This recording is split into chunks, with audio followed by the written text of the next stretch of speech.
All right, how you guys doing? Packed crowd in here today. Love it. Okay, so we're going to be talking about CMO today and also just go through a high level of risk. I am Varun. I'm going to be the presenter today. I am actually a sales consultant with Tech. I'm on the GRC side of the business, so I deal with both the CMO product and also the Policy Hub product, so for the policy management side of it. So here's our agenda for today. We're going to cover just a high level what is risk and corporate governance and how do they relate to each other and how do we make it more efficient. And then we'll go through just the key steps in risk management and how those are defined and what your organization needs to do to make sure that you're trying to hit those goals. And then we'll move over to the actual solution demonstration for CMO. So we have an environment configured. It's a little bit more on the financial risk aspect right now, configured in there. But the way CMO is set up, I'll show you can do financial risk, you can do legal risk, you can do organizational risk, environmental risk, health and safety risk. So it's just whatever topic that your organization is considering most appropriate for what types of risks they're trying to capture within the system. So first we'll look at the corporate governance. So what is corporate governance? I think before we even get into risk, I think it's important to understand what corporate governance is.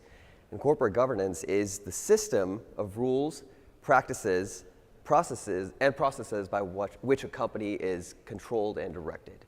So within that, at the high level, when you're thinking back to Jason's his keynote speech, you got to start big, go small, go small, go small. So different perspectives. So risk then falls under corporate governance umbrella, and it becomes a major facet of effective corporate governance and applies to all organizations no matter what size they are. So every risk, no matter how small or large they are, every organization will have risk associated to them. Their risk appetite will be different, their target risk will be different, their inherent risk will be different, the potential risk will be different. So those are all different ways to define how much risk they are willing to take onto their organization. So like we were talking about, Jason showed a quick slide yesterday, there's good risk and there's bad risk. So just because we have an organization that says we have risk doesn't mean it's always necessarily bad risk. And I think it's important to distinguish those two things. It also, risk management as a whole definitely requires a detailed knowledge of the organization and all of its processes. So anyone that works with risk has to understand that each one of your departments or each one of your organization aspects of your organization is going to be different, and how they allow the risk to affect their organization is going to be different. How they control the risk is going to be different. So it's important that whoever your risk manager is within the organization understands all of that too. Effective risk management, though, does give comfort once your organization does achieve it to not just your shareholders, but also your customers, your employees, and just the general community that they're in. So I know I personally would not do any business with someone I knew who would for example, all these data breaches, right? Like I probably won't go do business with Equifax anytime soon, or business with Wells Fargo after they got caught with their fines. I probably won't open a bank account there anytime soon. So it's those types of things that you have to make sure that you try to mitigate. All of effective risk management, all their processes support the accountability here. So you have to have compliance with the government. You have to support the accountability, and also reward within risk can enable the efficiency in all levels of the organization. So if you're thinking about how do we incentivize some of our employees or some of our organizational individuals to really make sure they're focused on the accountability of that risk. That's the aspect you got to think about. So it's also important, instead of always being reactive to risks and always saying, after an incident occurs, what happened, what went wrong, it starts to become important to look at being proactive. So this is where solutions like CMO or like other technological solutions come in place, because it starts to give you a high level oversight into what are the trends that are happening, where are we seeing these types of risks, how often are they occurring across our organization, and what controls do we need to put in place to make sure that they don't happen over and over again. So it gives you that, enables you that data feed to say, okay, this is where we're having problems, how do we get ahead of it? And of course, if you have a company that's across multiple locations or multiple departments, if you're seeing that same type of risk in that area of the business and you know a very similar process exists somewhere else in the organization, you can get ahead of it and say, hey, we've seen problems here a lot, go ahead and take care of it before you see the issues arise. So the key steps, there's 5 key steps to actually assessing a risk or identifying a risk. So the first step is going to be the identification of that risk. So you and your team, whoever that may be, if it's just yourself, need to be able to uncover, recognize, and describe the risks that are going to affect your organization, and then define those objectives around that. And there's a number of different techniques you can use to find the risks within an organization. We're not going to cover those today, but there are a number of them out there that you can definitely just you Google real quick, and I'm sure you'll find it. So the second step here is going to be assess that risk. So once the risk has actually been identified, you need to determine the likelihood and the consequence of that risk. So how often is it going to happen, or can it happen? And then what is the potential business impact it's going to have? So the likelihood can be also potential. So how bad was it actually, and then how bad could it have been? Because it becomes important to look at both sides of it when you start to look ahead to being able to prevent that from happening again. The third step here is then to prioritize that risk. So you're going to evaluate that risk by determining the magnitude of that risk. And it's just some calculation between the likelihood and the impact. And you're going to have to figure out, based off of your business decisions, how much of that risk is acceptable and how much is not acceptable, or is it serious enough to warrant treatment? This is when we start thinking about controls and actually mitigating and monitoring that risk. And that's where step 4 comes in. So once you actually have that prioritization, you have to actually treat that risk. You have to minimize and control it. And this is also often referred to as risk response planning. So during this actual step, what you're going to have to do is you're going to have to assess that risk. You're going to have to see which one of your risks are highest ranked across all of the ones that you have in your organization, and then actually set out a plan to treat or modify the risk to make it and bring it down to an acceptable level, because you don't want it staying high for very long. The other thing is you have to create the risk mitigation strategies here. So any preventative plans or contingency plans. So in case it does actually happen, no matter sometimes how hard you try, the risk does get uncovered again. So you have to have a contingency plan in place to make sure that it's not an issue in the future. Last step here is going to actually be monitor and review that risk. So it's not good enough just to come up with the risk, but you have to make sure that it stays not a big risk. So this is where you actually use a risk register. So where all of your risks exist across your entire organization. A lot of companies we know today when we see this happen, it's just an Excel file, or they're doing it on a piece of paper, and it's not an effective way to monitor it because there's a lot of risks that are either falling through the gap, or there's just not enough information they've collected that's giving them the ability to monitor that risk going forward. Any questions so far? Okay, so let's actually jump into CMO here so I can show you how CMO takes all of these steps and make sure that you have no gaps within your organization here. So let me switch screens here.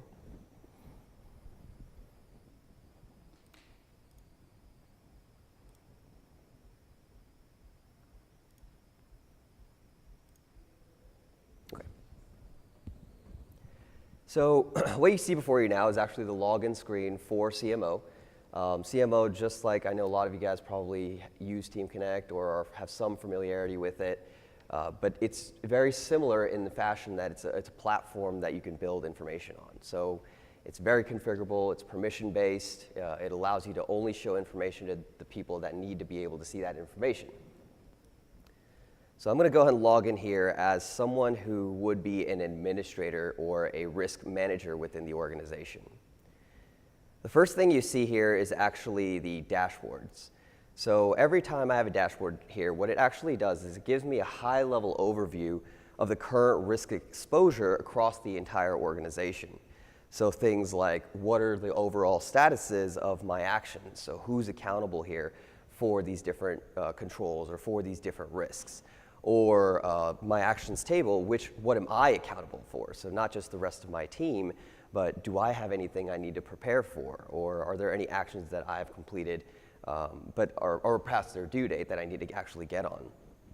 And a lot of this applies to also risk reviews and control reviews. So once you actually put those controls in place and you're reviewing them, you can make sure you stay accountable and your team stays accountable using the system like this. Another area, the risk exposure location graph that you see over here on the right-hand side. So this gives you a very high level here of what areas of your organization have the highest risk exposure. So you can see I have 4 different areas across my organization here.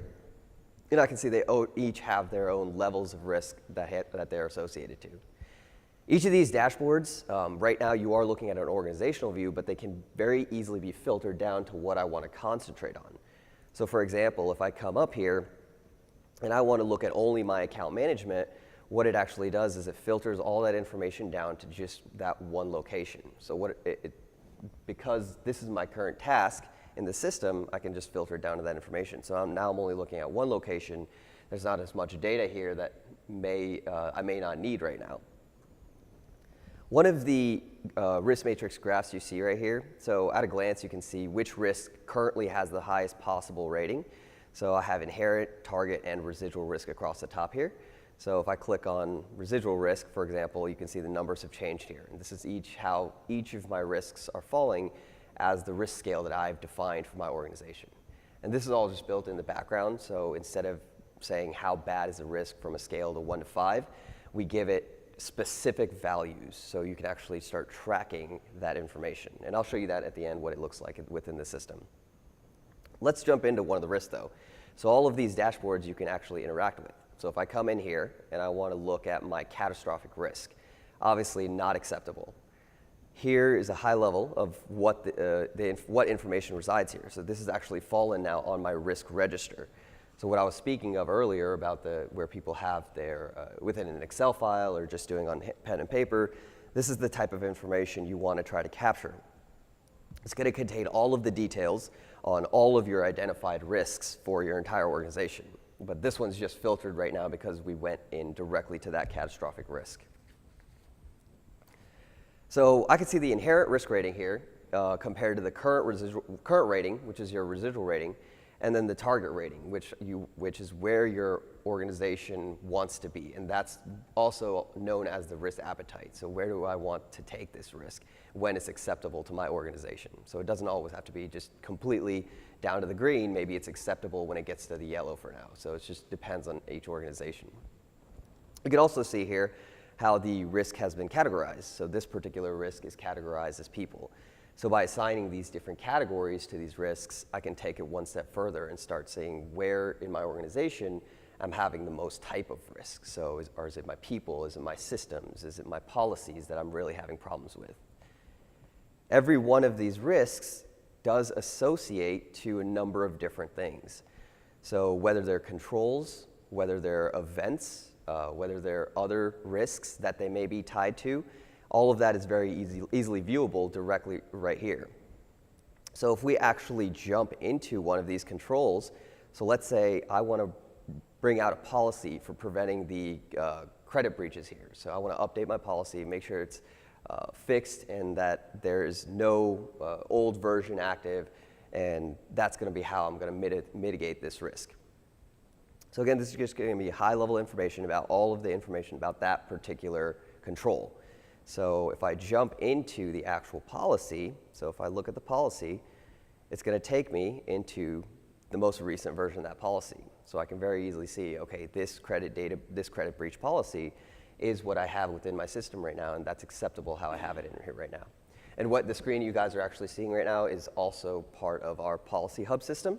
So this is easy to create links between systems here just by using the number of hyperlinks and attachments, all that kind of stuff that you have within CMO that allows you to bring evidence to that risk or control.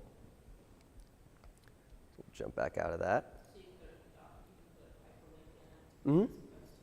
Yeah, see on the right-hand side, so if you want to add attachments, hyperlinks, there's actually a number of things you can attach here, so it allows you to, a lot of options here to associate the two different things together. So even if you're doing the risk off of a federal regulation, so a lot of times that's what our clients are pulling their risk from. You can associate that federal regulation directly in here and then go even further. So do I need to audit it? Who's responsible for the different obligations within that regulation? Okay. So when I have the different documents that can be associated in here. I can have the actual dashboards also associated here or events associated in here. So if I click on the loan issued with missing documentation, for example, so this is actually an event that happened, an incident that occurred. So it's a risk to my organization that the loan was actually issued, and this is where that risk came from. So it pulls me into the forms that are within CMO. So this is, again, the configurability it allows you to be able to capture whatever type of information you want to capture here that's appropriate for your organization. There's a number of different types of fields you can capture here. So if you want to do text fields, data fields, date fields, number fields, so whatever type of information you're looking to capture becomes very easily configurable in the system. So we'd set it up for you, and then from there you can monitor it yourself without having need us to come in and do it for you. Okay, I'm going to jump back out of that. So another type of control here we have could be this, so for example, this regular customer account reviews. So instead of just a policy or an actual document as a control, we can also make an action a control. So we want to make sure that this particular type of process is constantly being monitored and changed. So there needs to be reviews for that particular process. If I click on that, it actually takes me into the control and then associates a different dashboard with different data in here. So now I can very easily monitor that process. So I can see here, I have my different dashboard here instead of the one we were looking at originally, and it allows you to focus in on and review the information for particular answers as part of that risk. So is there some question that I'm focusing on where I can see the information in like for example, does a branch have copies of all agreements? So anywhere you see values of like no that are higher than yeses, you can automatically see it's going to be a risk. So we're using standout answers here to make sure that we're checking against that information as we go through that risk. The widgets can also always be configured to certain specific questions. So even as we see from the incident side of it, every one of these widgets also has its own filters applied to it. So if I wanted to change the questions I'm focusing on in my particular event, it allows me to do that very easily. Another thing, when I'm actually going through and doing these account reviews, I can see that I have a widget here for the accounts reviews in the past 30 days. So there's a variance of 10, so I'm way under the amount of account reviews I should have done by this time of the year. So I can just begin an account review right here to facilitate that process and say, okay, I need to catch back up to where I was.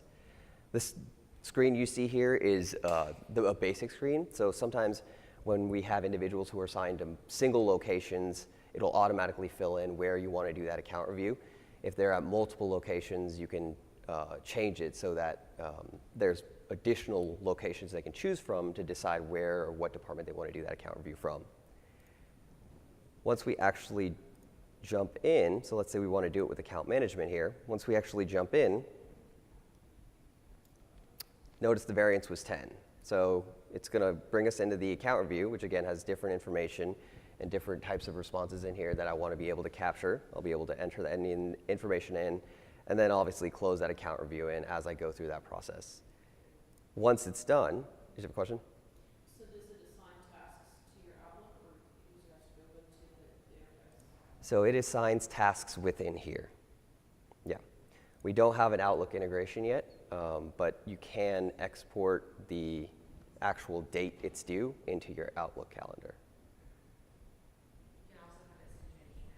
It automatically sends emails, yeah. Whenever someone is assigned to a particular action, yeah. Whenever an individual is assigned a particular action, so let's say there's an entire workflow around how you met what the risk process is, as soon as that first person completes that that RAC, for example, a workplace risk assessment, as soon as they complete that, it's going to notify the next person in line via email and say, hey, it's your turn to come in here and go in and automatically jump into the account. So there'll be a link in the email where they can jump in to what the risk assessment they need to review, or they can log in and use their own widgets and dashboard filters that they had. Yeah, yep, workflow is built into the platform, yeah. So it will, you can link it to like Active Directory. Yes, so we've done that for a lot of organizations where we've linked HR feeds for them. So it's always up to date and always referenceable in here. And there is actually a response type within CMO that links it directly to that. We call it our party involved, but it pulls down your employee list in there. Is there an ability to escalate something? Yeah, there is. And if you don't complete something by a specific due date, it actually automatically escalates it. So it'll send a notification to the supervisor and say, hey, this employee has not taken care of this action yet, or this control is now a risk again. So it automatically escalates it for them. Can you also include external email accounts? Yes, you can. Yeah. So so a lot of our construction companies work with a lot of contractors, right, to do a lot of this kind of stuff. So what they do is they use our functionality called Action by Email. And what it does is it allows you to use external emails, like you said. So it'll notify the contractor, hey, this building is not up to par on code. Can you go in and check it out and, take pictures and whatever you need to do. So the contractor is able to go to the site, take his pictures, upload those attachments to the email, and respond directly back to that email, and it updates within the system without them ever having to need a license or ever having to log into the system. Are you limited as to the type of data that you can pull back? Are you looking for like a text or a photo? Or Anything, yeah. As long as it's not a virus, just don't put viruses in our system. Yeah, no executables. We don't like this. Did you have a question?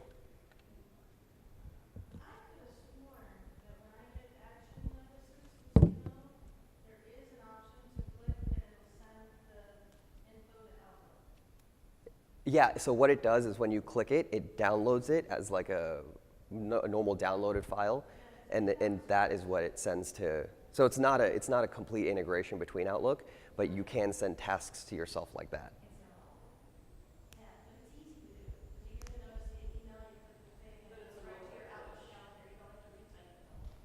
Yeah, Kim knows all about CMO, probably more than I do. She loves it. Yeah, it's a one-way push. So yeah, that's why I'm saying it's not a full integration. Okay, so any other questions so far? Guess I'm crushing it, just throwing questions at me. Not gonna try to stump me, right? No, good. I'm keep coming. That's the game now. Try to stump me, right? What can't it do? Okay. You what? Okay.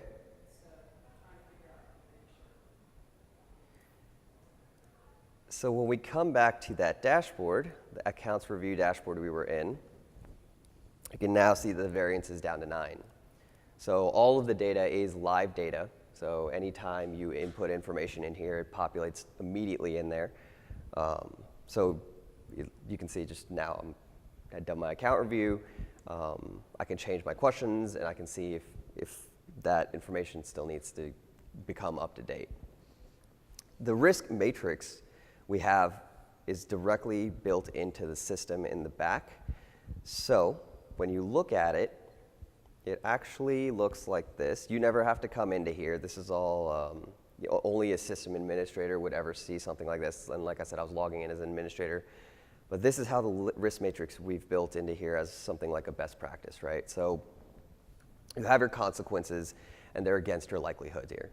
Each organization has a different risk matrix. So this one in here is just a 5x5 with a number scale going from 0 to 25. And you can see there's a number of different types of risks you can capture in here. So we're looking at health and safety, environmental impact, business impact, legislative impact. and exactly defining what those risks are. So there's no 1 to 5 arbitrary scale.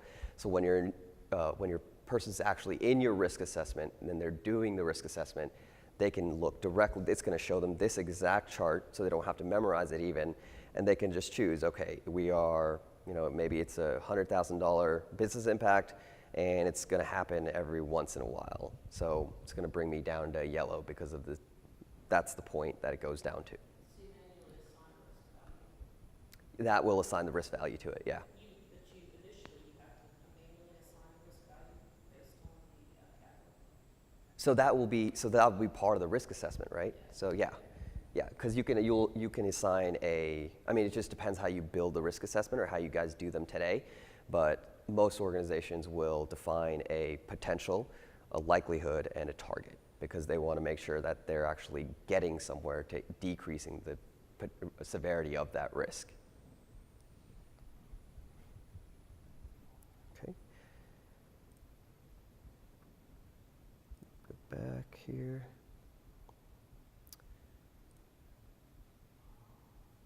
So just like we had a risk register, we also have a control register.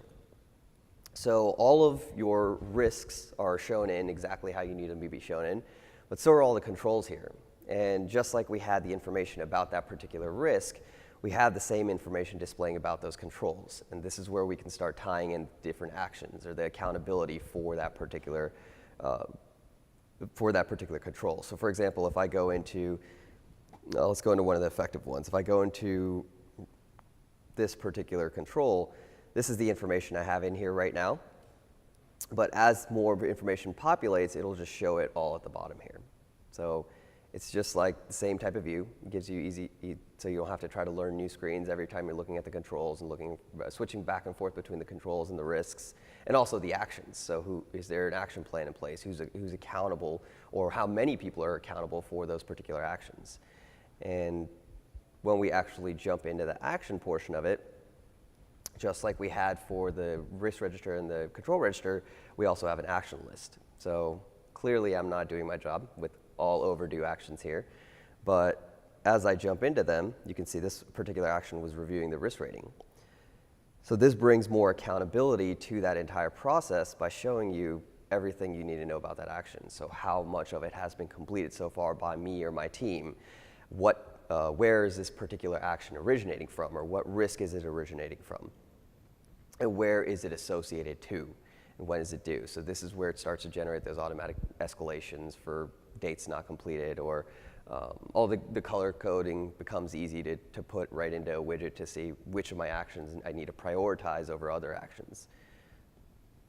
So does it have the ability to store templates to where, rather than email templates or form templates? So it actually keeps the templates, so you keep the form templates in the background again. So let's say you have, let's say as an organization, you have a risk template that everyone needs to abide by. But you also have a lot of locations that may need to capture additional information or capture some things that the organizational template doesn't capture. So what you can actually do is you can build that organizational template in the background and then just create a clone of it for the localized version. And give that localized access only to those individuals that are in that region, in that department, in that wherever it is, right? And they can change it to however much they need to change it to include only the additional information they may now have. That you could provide different templates or short forms, basically, in different various languages.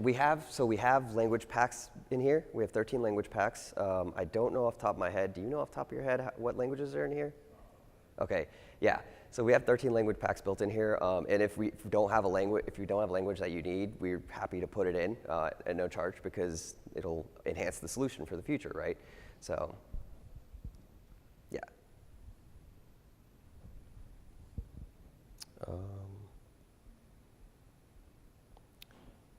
Okay. Well, I think that was everything I wanted to show you today. Is there anything I may have missed? Anything you want to see? Any other additional questions that you have for me? I know it's a little short session, but give you some of your day back if you want.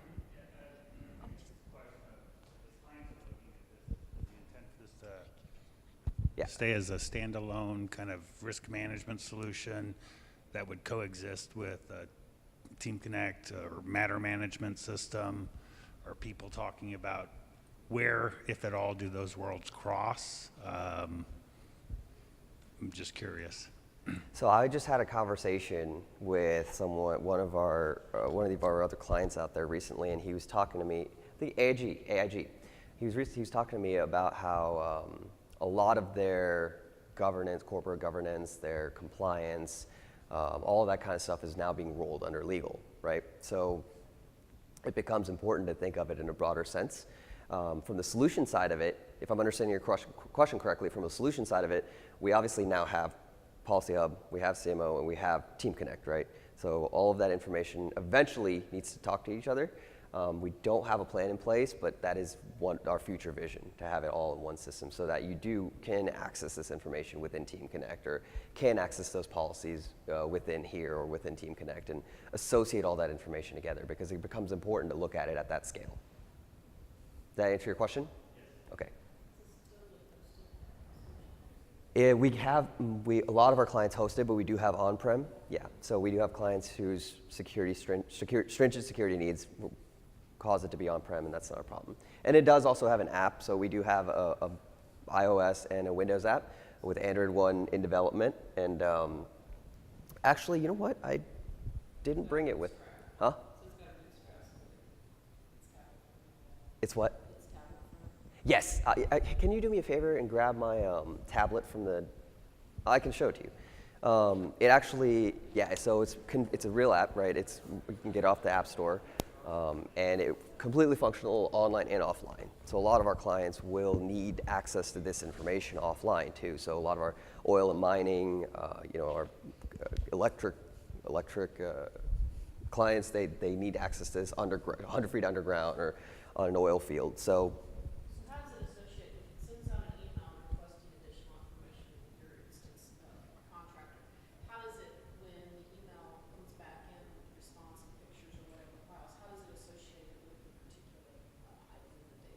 It uses a unique database identifier.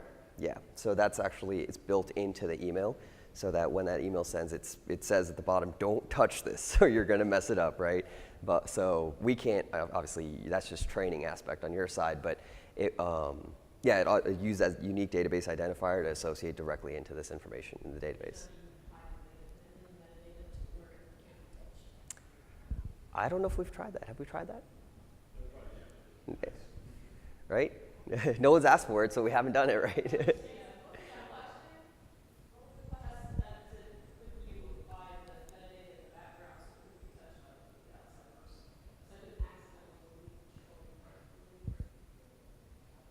Let me see if I can reflect this real quickly onto the screen instead of having you guys try to look at it on here.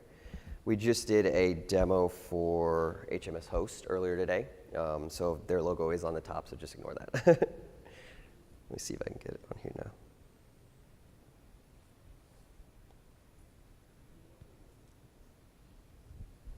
Cool. So this is what the app looks like. I'm logged in just as Tori here. You can see it has the same tabs I have across the top. So the events, the risks, the actions, the documents, whatever information I need to be able to see here. Let me minimize this real quick. Does that make it easier to see or worse? Okay. Worse? Okay. So yeah, so you can see it has the same information here that you would have on the website of it. The only thing you don't see here are dashboards, because it's not meant to be an administrative tool on an app, right? You just want people capturing the information here. You don't want them trying to use a little screen here and figure out all the data and dashboards and everything. So if we actually jump in to start an event here, it pulls us into everything that's already existing since it's last been synced. So it's only storing that data right now on the system. And when we sync it back to the server, these will go away. But it still thinks that it's acting as if you were working from a desktop, even though you're in a tablet. So there's no sync up between your tablet and your volume. Not yet. I haven't told it to sync. Okay, but I mean, that is a step you take. Yeah. So if I start a new form here, right, it'll again ask me the organizational unit, the location, just this is how we've configured it. I can choose if you have multiple different risk assessments or multiple different types of forms you want to be able to submit or access on the app. You just enter them in here. So if we just choose, let's say their incident form, for example, we can use the GPS down here to track it, or we can just straight up perform the actual event. And now it's going to look like something you would see within any other Apple app, right? So if you have a date picker, just scrolling date picker, as we go down, it'll have other information to just type in here. Or we can attach information directly in here. So if I have an attachment, it uses all of the native technology of that particular device. So I can take a picture of you guys and say, hey, this is what we need to focus on right now. And then we can also say, you know what? This person's being a problem right now.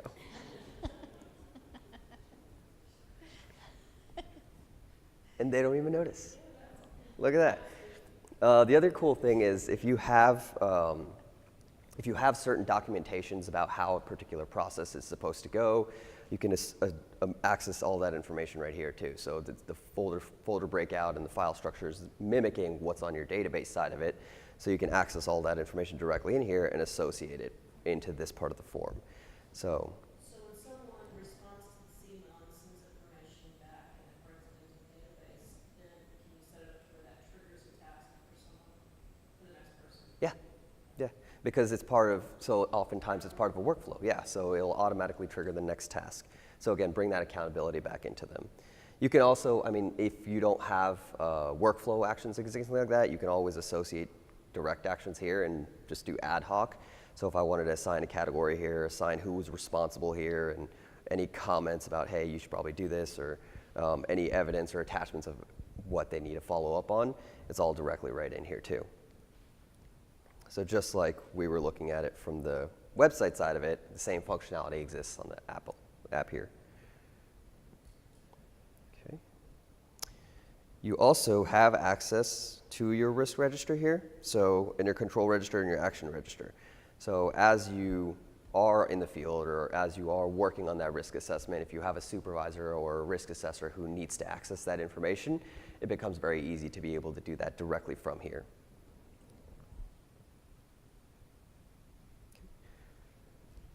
All right.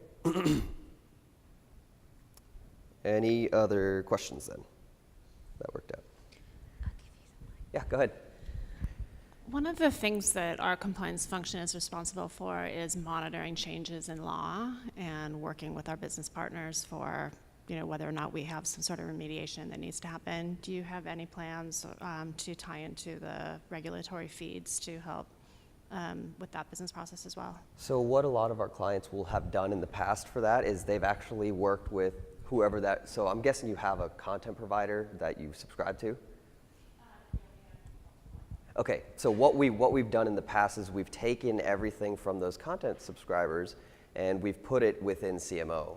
So we'll just show you real quick. And then we put it in within CMO. So you see them within our sources and obligations area. So you see them within our sources and obligations area. So any federal regulations, any law information you need to see, any other laws you're interested in, populate in here. And then however often that particular subscriber updates that law, it just gets pushed back into here. It's a fee, it's a one-way fee that we take in, yeah. You know what? Yeah, it's an import right now, yeah. But what it does is it will automatically pull in that law. So look, if we're looking at the Disclosure Act here real quickly, it'll pull in that law and then break out the obligations of that law for you. So it'll tell you, okay, this is what you need to do to comply to that particular act or that particular law or federal regulation. No, that's okay. Are you sure?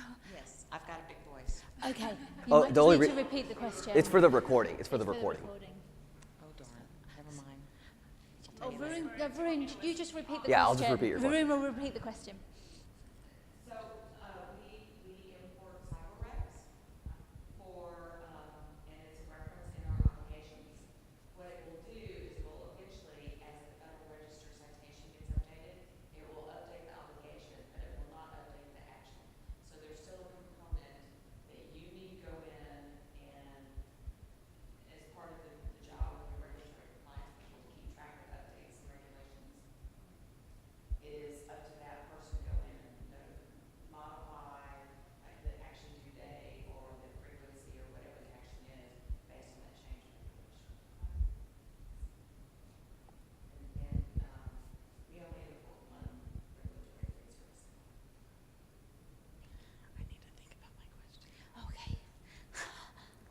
Pinto Valley to the rescue. Kim, do you have another question? I'll wing it. So, for instance, CERCLA 108B right now is a really hot issue in the mining industry due to the financial assurance that we're going to be forced to take on. It could cost us millions per year. And it's in addition to all the other financial assurances that we have to have for clean closure and things like that. So we're tracking this regulatory process as the stakeholder, and we're submitting comments through our attorneys, and we're weighing the risk so that we can communicate back to corporate to say, hey guys, if this goes through, it's going to cost us $50 million more per year for our insurance. So how do you bring all of those different aspects of what we're tracking into this obligation section? Are there attachments that you do to the obligation where you can put in like the most recent updated version of the CERCLA 108B as an example? Can you assign a risk level to that obligation? How do you do that? So what we do in those cases is we create an audit from that obligation as it existed at that time, right? So if I go into the sources aspect in here, and obligations, so it allows me to create, where's that button? So directly from here, it allows me to create a audit. From that audit, it'll break it out into, so there you go. See it, create assessment right here? So what it allows me to do is create it directly from here. So instead of having to configure all of that one by one in your case, for example, for that regulation, it'll create that assessment for you automatically as it existed at that time with all the obligations and say yes or no and not applicable, right? I don't know if you've ever seen how we've set up the best practice audits and assessments in here, but once it creates that, if you have no, I'm not compliant to this federal regulation, it automatically, or that part of the obligation, it'll automatically create a nonconformance and say, there's a problem here, why is it not fixed? Attached to that nonconformance, then, you can very easily just put in actions, attachments, just like any other part of the solution, and it ties it all back together, right? So when the nonconformance gets created, it gets funneled automatically to the finding register, or the risk register, wherever you want it to go. And based off of that risk register, then, once you're in there, you can tie additional controls to it and manage all that information directly within that assessment tab. This is a huge obligation, and it's going to take a little bit of time if I do that. Yeah, so I don't want to click that button, but it looks, I will show you what it looks like, though. I can do that.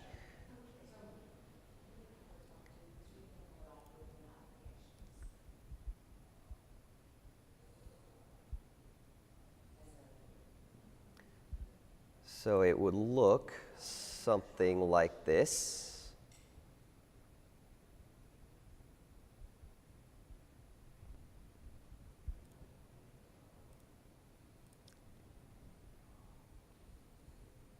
So it would look something like this, where I have a question with a comments field, ability to attach attachments directly to that part of the obligation if I need to, or if I have a nonconformance, what's the problem here? Why did you say no? Do I want to put it to my risk register right here? What is the information about this nonconformance? Do I want to add an action directly to here? What are my evidences here?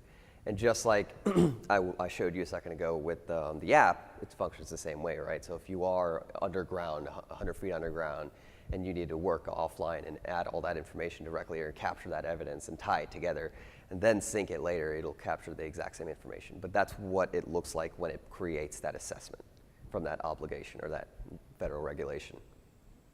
Does that answer your question? Yes. Good. Yeah, who to make to do it for you. Yeah, that'll be them. Okay.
Yeah, that's the beauty of the platform, right? There's a number of different ways to do the exact same thing because of how configurable it is. So what works for you may not work for someone else. And what doesn't work for someone else, they can learn how to do from somewhere else, right? So. All right, what are the questions you guys have? Questions, comments, things you want to see? All right, great. Well, that is it for me then, but I do want to remind you, go ahead, if you guys would take 5 minutes to complete the session feedback form, that would be awesome. And I hope you guys have a great day.